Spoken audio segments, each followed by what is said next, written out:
Sir నమస్కారం sir. నమస్తే. Sir నేను అల్లు అర్జున్ గారి ఇంటి పైన ఓయూజేసీ నాయకులు ముట్టడించేసి నిరసనలు తెలియజేసి దాడి చేయడం మనం చూసాం. పూలకుండలు అవన్నీ పలగొట్టేసి టమాటాలు ఇవన్నీ కూడా విసిరేశారు. అయితే ఇప్పుడు ఆ ఓయూజేసీ నాయకులను పోలీసులు అదుపులోకి తీసుకున్న తర్వాత వాళ్ళ ఫోటోలు, వీడియోస్ అవన్నీ కూడా వైరల్ అయ్యాయి కదా! వాళ్ళ ఫోటోస్ అన్నీ కూడా రేవంత్ రెడ్డి గారితో దిగిన ఫోటోస్‌ని పక్కన పెట్టి చూసి వీళ్ళంతా కూడా రేవంత్ గారి అనుచరులు, రేవంత్ రెడ్డి గారే ఇదంతా చేయించారు అన్నట్టుగా కూడా ప్రొజెక్ట్ చేస్తున్నారు. చాలా మంది అటువైపుగా కూడా మాట్లాడుతున్నారు. మరి నిజంగా రేవంత్ రెడ్డి గారు ఇటువంటి అటాక్ చేసే అవకాశం కనిపిస్తుందా వీళ్ళని పెట్టి? మీరేం చెప్తారు సార్ దీని గురించి? రేవంత్ రెడ్డి ప్రజా జీవితంలో ఉన్నటువంటి ఒక రాజకీయ నాయకుడు. అవును. ఏ సందర్భంలోనైనా ఇప్పుడు ఓయూజేఏసీ అనేది కూడా పొలిటికల్ ప్రాక్టీస్లో ఉన్నటువంటి ఒక ఆర్గనైజేషను. తెలంగాణ ఉద్యమ కాలంలో చాలా యాక్టివ్ రోల్ ప్లే చేసినటువంటి సందర్భాలు ఉన్నాయి. అవును. ఏదో ఒక సమయంలో అన్ని రాజకీయ పక్షాల వాళ్ళతోనూ వాళ్ళు కలిసి ఉండొచ్చు, ఫోటోలు దిగి ఉండొచ్చు, ఆ ఫోటోలు అవైలబుల్గానే ఉండొచ్చు.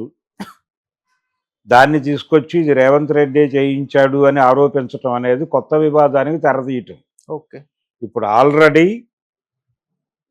అసెంబ్లీలో మాట్లాడిన దాని మీద మీరు ప్రెస్ మీట్ పెట్టి ఒక గందరగోళం క్రియేట్ చేశారు. ఇప్పుడు ఇలాంటి పని చేయటం ద్వారా ఇంకొక గందరగోళానికి తెరదీస్తున్నారు. ఓకే.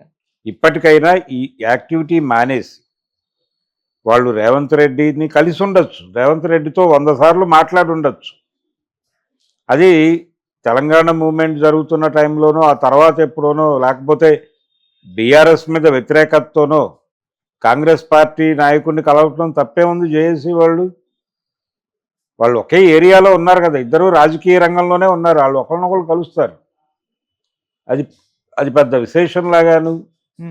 ఇప్పుడు ఏదో సందర్భంలో చంద్రబాబు నాయుడు గారు ఒక ప్రాంతానికి వెళతాడు, లేకపోతే పవన్ కళ్యాణ్ వెళ్తాడు, ఏదో ఒక ప్రాంతానికి పర్యటనకు వెళ్తాడు. ఆ సందర్భంగా అక్కడ ఉన్న వాళ్ళు ఎవరో ఫోటోలు దిగుతారు, ఒక కెమెరా వాడితో పురమాయించుకుని వెళ్ళి నిలబడతారు, ఫోటోలు దిగుతారు. ఆ ఫోటోలో ఉన్నటువంటి వాళ్ళలో ఎవరో ఒకడు ఆ తర్వాత ఒక సెన్సేషనల్ క్రైమ్ చేస్తే ఆ క్రైమ్ చేసిన వాళ్ళకి ఈ సెలబ్రిటీకి మధ్యలో బంధుత్వం ఉంది, వీళ్ళే వాళ్ళని చేయించాడంటే ఎలా ఉంటుంది? అలాంటిదే ఇది కూడా. ఇప్పుడు ఆ మధ్య నేను ఏదో పని మీద విజయవాడ సెక్రటేరియట్కి వెళ్ళాను, అక్కడ హోమ్ మినిస్టర్ గారిని కలిసాం. అక్కడ ఒక వ్యవస్థ ఉంది, మనకు తెలియదు. ఫోటోలు తీసేస్తున్నారు, ఫోటోలు తీసేవాడు. నేను ప్రెస్ వాళ్ళేమో అనుకున్నాను. ప్రెస్ మాత్రమే కాదు, వాళ్ళ పిఆర్ఓలు కూడా ఉంటారు కొంతమంది. ఫోటో అంటే ఎవరు వచ్చారు అనేది వాళ్ళ రికార్డు కోసం ఫోటోలు తీసుకుంటారు. ఆ ఫోటోల్లో నా వెనకాల చాలామంది నిలబడి ఉన్నారు. అందులో ఎవరైనా ఒక క్రైమ్ చేసుంటే ఈ క్రైమ్ గురించే వాళ్ళందరూ మాట్లాడుకుంటున్నారు అక్కడ కూర్చుని అని ఆ ఫోటో మీద ఒక వ్యాఖ్యానం చేస్తే మేమందరం కూడా ఇన్వాల్వ్ అవుతాం కదా దానిలో. అందులో ఎక్కడో ఒక మూల నిలబడ్డ అతన్ని ఒక రౌండ్ చేసి, ఇదిగో ఇతను ఇక్కడ ఉన్నాడు, వీళ్ళందరూ కలిసే ప్లాన్ చేశారని స్టోరీ వేయొచ్చుగా, వేయటానికి స్కోప్ ఉంది కదా. అవును. అంతే, అదే చేస్తున్నారు వీళ్ళు. ఇది చేయటం ద్వారా రేవంత్ రెడ్డి దాడికి ప్రేరేపించాడు, రేవంత్ రెడ్డి దాడి చేయించాడని మాట్లాడితే మరికొంత పరిస్థితిని జటిలం చేసుకోవటమేగా. మీరు సానుకూలపరుచుకున్నది ఎక్కడ? రాంగ్ ఇన్ఫర్మేషన్ ఇస్తున్నారు పోలీసులు సీఎంకి అని మీరు మాట్లాడారు ప్రెస్ మీట్ పెట్టి. వాళ్ళు రాంగ్ ఏం కాదు, ఇదిగో ఇది ఫ్యాక్ట్స్ అని వీడియో సహిత ప్రెస్ మీట్ పెట్టి ప్రపంచం ముందు నుంచోబెట్టారు. అవును. నేను థియేటర్ దగ్గరికి సైలెంట్గా వెళ్ళాను అని చెప్పింది ఏమిటి? థియేటర్ దగ్గరికి నేను సైలెంట్గా వెళ్ళాను, జనం బాగున్నారు, మీరు ఒకసారి ఆ తలుపు తీసి చేయిస్తే తప్పుకుంటారు, మీరు లోపలికి వెళ్ళిపోవచ్చు అని చెప్పారు పోలీసులు. అందుకని ఆ టాప్ పైన చెయ్యి పైన అని చెప్పాడు ఆయన. అదే కదా చెప్పింది వారు. అవును. కానీ నిన్న వీడియోలో మనం ఎక్కడి నుంచి చూసాం? సప్తగిరి థియేటర్ ఎదురుకొండ నుంచి ప్రొసెషన్ నడిచినట్టుగా చూసాం, రోడ్ షో అది. అదే కదా మాట్లాడింది రేవంత్ రెడ్డి. దాన్ని మీరు ఖండించడం కోసం హడావిడిగా ప్రెస్ మీట్ పెట్టి ఎందుకు టెన్షన్ పడ్డారు? మళ్ళీ ఇప్పుడు కొత్త వివాదం ఎందుకు రేపుతున్నారు? ఆపేయాలి కదా, ఇంకా వివాదాలు ఆపి వెళ్ళి సీఎంతో మాట్లాడుకుని పరిస్థితిని సానుకూలపరుచుకుంటే అయిపోతుంది కదా. ఎందుకు రెచ్చగొడుతున్నారు? మీరెందుకు సిచ్యువేషన్ని జటిలం చేసుకుంటున్నారు? అది మానుకోవాలి ముందు. నిన్న ఆయన సంయమనం పాటించాలి అందరూ అని చెప్పాడు అరవింద్ గారు. సంయమనం పాటించడం కాదు ఇక్కడ, కొంచెం కాన్షియస్గా ఉండి ఇప్పటి వరకు ఈ ఇన్సిడెంట్ ఇంత ప్రొలాంగ్ అయ్యి ఇప్పటికీ నడుస్తుందంటే వాళ్ళే కారణం. ఎవరు ఆపుతారండి? వెళ్ళి నేను కోమటిరెడ్డి వెంకటరెడ్డి అన్న మాట కరెక్ట్. అది ఎందుకు ఆపుతారు? మీరు ఇమ్మీడియట్గా హాస్పిటల్కి రష్ అయ్యేవాళ్ళు కదా. ఇప్పుడు సినిమా వాళ్ళు ఎవరు అక్కడికి వెళ్ళలేదు, మీ ఇంటికి వచ్చి మీకు పరామర్శ చేశారు తప్ప. అంటే జగపతి బాబు వెళ్ళొచ్చాడు, అవును, ఆయన పర్సనల్ లెవెల్లో వెళ్ళొచ్చి ఉండొచ్చు, ఆయన పబ్లిసిటీ కూడా కోరుకోవాలా. అవును, కానీ ఆయన మీద ప్రెజర్ పెట్టి నన్ను స్టేట్మెంట్ ఇప్పించారు అనుకుందాం. సినిమా వాళ్ళు ఎవరు కాదు, ఒక ఆయన వెళ్ళొచ్చాడని చెప్పుకోవడమా? మీ ఇంటికి వచ్చిన వాళ్ళందరూ అక్కడికి వెళ్ళారా లేదా అని అడిగితే ఏం చెప్తారు సమాధానం? చిరంజీవి గారు వెళ్ళలేదు కదా అక్కడికి పరామర్శకి, కనీసం ఓపెన్ గా ఒక మాట కూడా అనలేదు కదా ఆయన. రైట్ ఆర్ రాంగ్, సపోర్ట్ గాను అగైనెస్ట్ గాను ఒక స్టేట్మెంట్ ఇవ్వాలి కదా. ఎందుకంత సైలెంట్ గా ఉన్నాడు? అది ఇండస్ట్రీ పెద్ద ఆయన, ఇండస్ట్రీ సేవకుడిని అని చెప్తాడు ఆయన. కానీ ఆయన సేవకుడని చెప్పుకుంటాడు కానీ హంబుల్గా నిజానికి పెద్ద అని ప్రపంచం అంతా అంటోంది. ఇంత జరుగుతుంటే ఇండస్ట్రీలో ఒక పాపులర్ హీరో, క్రౌడ్ పుల్లర్, ఒక రికార్డులు బద్దలు కొట్టిన సినిమా హీరో, ప్రస్తుతం జాతీయ మార్కెట్లో బాహుబలి రికార్డులను చెదరగొట్టేసిన సినిమా హీరో అతను. మరి అలాంటి వాడిని సపోర్ట్ చేస్తూ మాట్లాడాలి కదా ఎవరో ఒకళ్ళు. ఎందుకు రావడం లేదు డైలాగులు? ఎవరి నుంచి ఏ స్టేట్మెంట్ ఎందుకు రావడం లేదు? రకరకాల వేరియస్ ఏరియాల నుంచి వస్తున్నాయి, కోర్ గ్రూప్ నుంచి అక్కడ కనిపించట్లా. మరి ఏం జరుగుతోంది అంటే మీరు మాట్లాడుతున్న మాటల్లో గందరగోళం ఉంది. మీరు పర్సనల్గా తీసుకుంటున్నారు. వాళ్ళు వెళ్ళుండొచ్చు హాస్పిటల్కి, ఎవడు ఏమనేవాడు కాదు.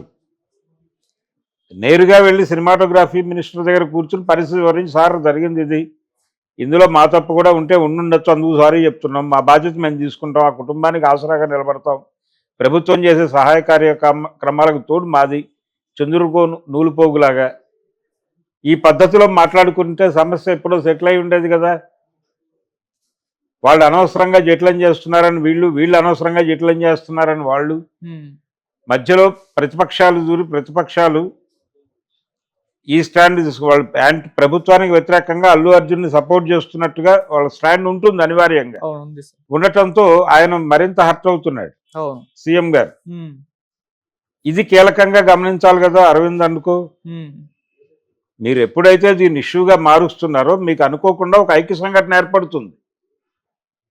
యాంటీ రేవంత్ ఫ్రంట్ అంతా వచ్చి మీ వెనకాల నిలబడతారు. అది మీకే ప్రమాదం. మీ నాయకత్వంలో జరుగుతోందని ఆయన అనుకునే అవకాశం ఉంది. అప్పుడు మీరు టార్గెట్ అవుతారు. కనీసం ఇది ఉండాలి కదా, ఈ సెన్స్. అది లేకుండా ఎలా బిహేవ్ చేస్తున్నారు వీళ్ళు ఇంతకాలం. ఆయన పైగా ప్రజారాజ్యం పార్టీకి సలహాదారు ఆ రోజుల్లో అరవింద్ గారు. అనేక సమస్యలను ఆయన అలా పరిష్కరించాడని ఆయనకు ఒక పాపులారిటీ. ఎక్కడ పోయిందో తెలివితేటలు. మరి ఇన్సిడెంట్ జరిగిన మరుక్షణం ఎందుకు హైడ్ అవ్వాలనుకున్నారు? ఇంకొక మాట బయట సర్క్యులేట్ అవుతోంది, అది ఆయన అన్నట్టుగా ఎక్కడా వీడియో ఫుటేజ్ లేదు కానీ మనకేమి సంబంధం అనే మాట అక్కడే అన్నాడు ఆయన అని అంటున్నారు. కానీ దానికి సంబంధించిన వీడియో ఫుటేజ్ లేదు. దాని గురించి వాకప్ చేస్తున్నారు. అది దొరకదు అనుకుంటున్నాను. బహుశా అంటే ఎవరైనా విని ఇన్ఫర్మేషన్ ఇచ్చి ఉంటారో, అది ఏ కాంటెక్స్ట్లో అన్నాడో కూడా తెలియదు. వీడియో దొరికితే తెలుస్తుంది. దీన్ని ఎలా టర్న్ చేస్తున్నారంటే బయట అల్లు అర్జున్ మీద ఇటు నుంచి దాడి జరగట్లేదని నేను అంటలా. కొంతమంది ఆయనకు వ్యతిరేకంగా మాట్లాడుతున్న వాళ్ళు కొంచెం ఓవర్ హ్యాండెడ్గా కూడా మాట్లాడుతున్నారు. తొందరపాటు ప్రకటనలు కూడా చేస్తున్నారు, కాదని అంటలేదు. కాబట్టి ఆయన కొంత సంయమనంతో ఉండాలి కదా. ఇమ్మీడియట్గా ఏం చేయాలో అది చేయాలి. ఎందుకు మీరు ఇంటికి పరిమితం అయ్యారు? బన్నీవాసుని పంపించే బదులు మీరు వెళ్ళుండొచ్చు కదా.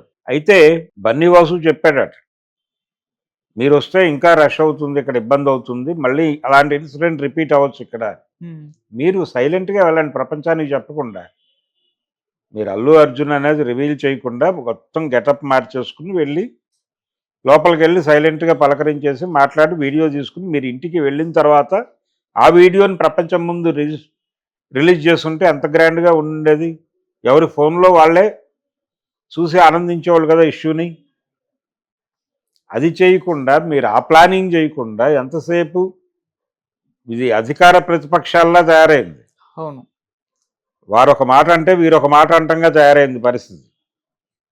ఇప్పుడు అల్లు అర్జున్ ఏమన్నా రాజకీయాల్లోకి రాబోతున్నాడా ఏమిటి గోళ అని మాట్లాడుతున్న వాళ్ళు కూడా తయారయ్యారు. అంటే ఏమిటి పరిస్థితి? ఒకవేళ వెళితే పాన్ ఇండియా స్టార్ కాబట్టి ప్రైమ్ మినిస్టర్గా పోటీ చేయాలి ఆయన. ఆయన ముఖ్యమంత్రి స్థాయి దాటిపోయి చాలా కాలం అయింది. పుష్ప 1తోనే దాటేశాడు ఆయన సీఎం రేంజ్. ప్రస్తుతం అల్లు అర్జున్ది ప్రధాని స్థాయి ప్రస్తుతానికి. రేపు పొద్దున ఆయన అమెరికా ప్రెసిడెంట్ అయినా ఆశ్చర్యం లేదు. గ్లోబల్ మార్కెట్ కొల్లగొడుతున్నాం అంటున్నారు కాబట్టి ఏదైనా జరగచ్చు, కాదని అంటల్లా. కానీ నిన్న జరిగిన ఇన్సిడెంట్